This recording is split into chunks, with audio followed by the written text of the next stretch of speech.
Pourquoi le retour sur investissement diminue en fonction du nombre de paris? C'est ce qu'on va voir aujourd'hui dans cette nouvelle vidéo.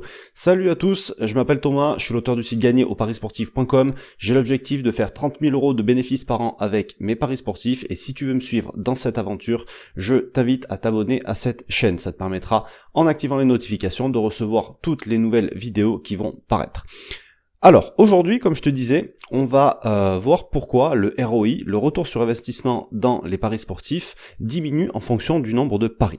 Pourquoi je fais cette vidéo? Alors, ça fait suite à une question que j'ai reçue par email de la part d'un abonné, et surtout parce que il y a trop de personnes, de débutants dans les paris sportifs qui font l'erreur d'accorder en fait toute la valeur des résultats d'un tipster ou des paris sportifs avec le seul indicateur du ROI. Alors, en réalité, tu vas voir et tu vas t'apercevoir avec ce que je vais te montrer aujourd'hui qu'il y en a un qui est beaucoup plus important et qui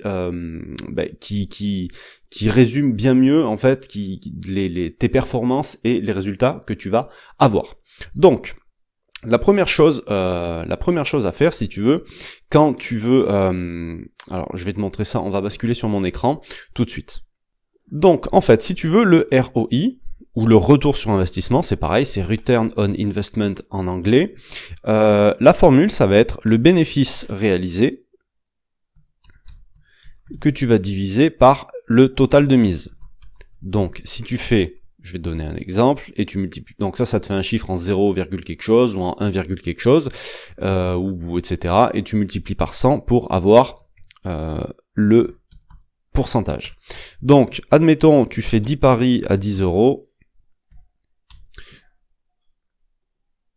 Donc, 10 paris à 10 €, ton total de mise, ça va être 100 €, on est d'accord. Et si tu as fait 10 € de bénéfice là-dessus, ben, tu vas faire 10 € divisé par 100 fois 100. Et ça va te donner 10% de retour sur investissement. Ok? C'est pas plus compliqué que ça. Donc, en fait, il faut comprendre que le ROI, ça va te dire en gros, pour 100 € de mise, tu vas faire X bénéfices. Que tes paris soient gagnants ou perdants, en fait, ça va être une moyenne sur la totalité des paris que tu vas faire sur une saison, sur une année, sur un mois, peu importe la manière dont tu le calcules. Si tu investis 100 € à travers 10 paris, comme on l'a vu ici, bah, ta rentabilité, ça va être 10 € à chaque fois que tu auras misé 100 €, d'accord? Mais si tu fais 500 paris, si tu fais 2000 paris, si tu fais 50 000 paris, ton retour sur investissement te dira le bénéfice que tu vas faire à chaque fois que tu vas miser 100 €. Donc tu peux le diviser par 10 pour savoir combien de bénéfices tu vas faire à chaque fois que tu fais 10 € de mise. Tu peux faire pareil, voilà, tu divises en proportion à chaque fois que tu veux savoir en fonction de la mise que tu fais. Si tu fais des mises à 1 €, bah, tu vas diviser ce chiffre-là par 100. Ok? Là, 10% de retour sur investissement, ça veut dire que quand tu mises 100 €, tu fais 10 € de bénéfice. Ça veut dire que quand tu mises 10 €, tu fais 1 € de bénéfice. Ça veut dire que quand tu mises 1 €, tu fais 10 centimes de bénéfice en moyenne sur chaque pari que tu vas faire, qu'il soit gagnant ou qu'il soit perdant. C'est une moyenne sur l'année qui résume ton investissement. Donc ça, c'est la théorie. Maintenant, je voudrais te montrer, à travers un exemple qui sera un peu plus parlant, que le retour sur investissement diminue en fonction du nombre de paris que tu vas faire. Donc pour ça, je t'ai fait un petit tableau là sous Excel, il y a plusieurs colonnes dedans. La première colonne, c'est le nombre de paris, donc j'ai pris 10, 50, 250, 1250. J'ai multiplié par 5 à chaque fois le nombre de paris. On va dire qu'on mise 1 à chaque fois. Donc le total misé ici, 10 fois 1, 10, 50 fois 1, 50, etc. Alors ça peut être des euros, des pourcents, ce que tu veux, on s'en fout. On va dire qu'on mise toujours sur la même cote, 1,95 à chaque fois. Tous les paris ont été misés sur la même cote. Et ici, je t'ai mis, donc sur une cote à 1,95, pour être rentable, il faut avoir un taux de réussite de 100 divisé par 1,95, 51,28%. En fait, il faut être au-dessus de 51,28% de réussite pour être rentable. Donc c'est pour ça qu'ici la réussite minimale sur 10 paris, ça va être 5,13 paris, 25,64, 128,21, 641,03. C'est le minimum pour être rentable.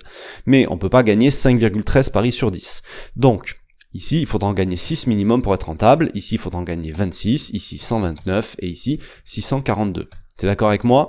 Et donc là, tu vois la réussite correspondante. Et tu vas voir que le bénéfice, il varie en fonction du nombre de paris, ok?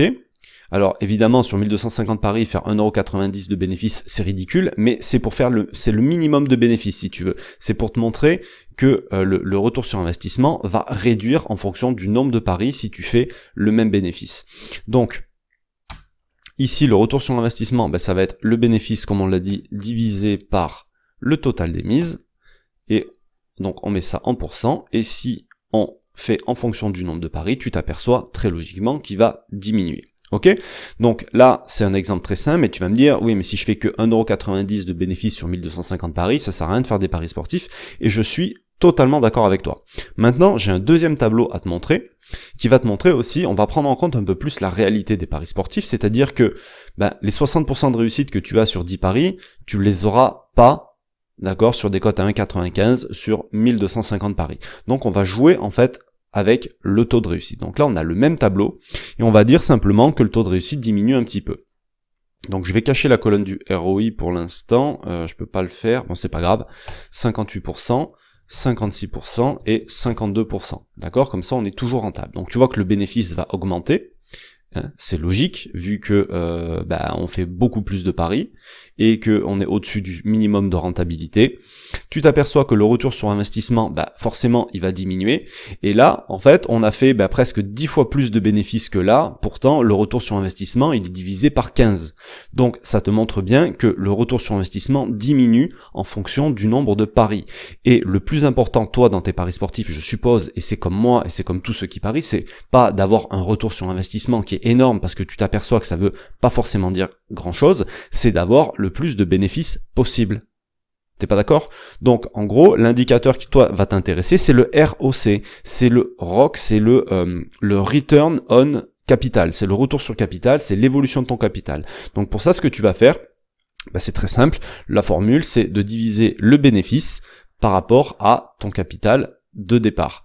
D'accord? Donc, si ton capital de départ, c'était 100, donc tu divises ça par 100, ok, tu le mets en pourcent, ça te fait une augmentation de capital de 1,70 ici, et ici ça te fait une augmentation de capital de 17,5%, ici même de 23%, ok? Donc, au final, toi ce qui t'intéresse, c'est ce chiffre-là, plus que ce chiffre-là. Si tu veux doubler ton capital, mais que tu fais 2% de retour sur investissement, je pense que tu t'en fous. Le but, c'est doubler ton capital.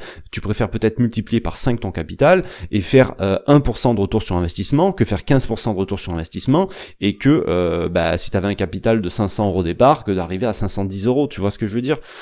Voilà. En gros, c'est ce que je voulais te montrer aujourd'hui, ces deux choses-là, que le retour sur investissement diminue forcément en fonction du nombre de paris.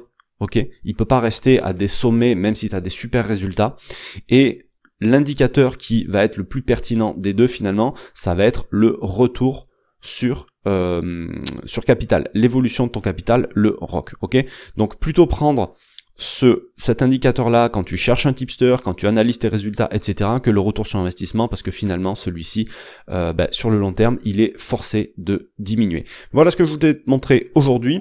Dernière chose avant de terminer, tous les jours j'envoie un conseil en paris sportif par email à midi. Ça te permet d'apprendre des choses. Le but, c'est de te faire progresser dans les paris sportifs et de me suivre dans mon objectif de faire 30 000 € de bénéfices par an avec les paris sportifs. Donc, moi, sur cette chaîne, si tu veux, le but, c'est de partager tout ce que j'apprends pendant que j'essaie d'atteindre cet objectif-là. D'accord? C'est quelque chose que j'ai commencé en 2015. L'objectif, c'est pas d'y arriver tous les 3 mois ou en 6 mois. D'accord?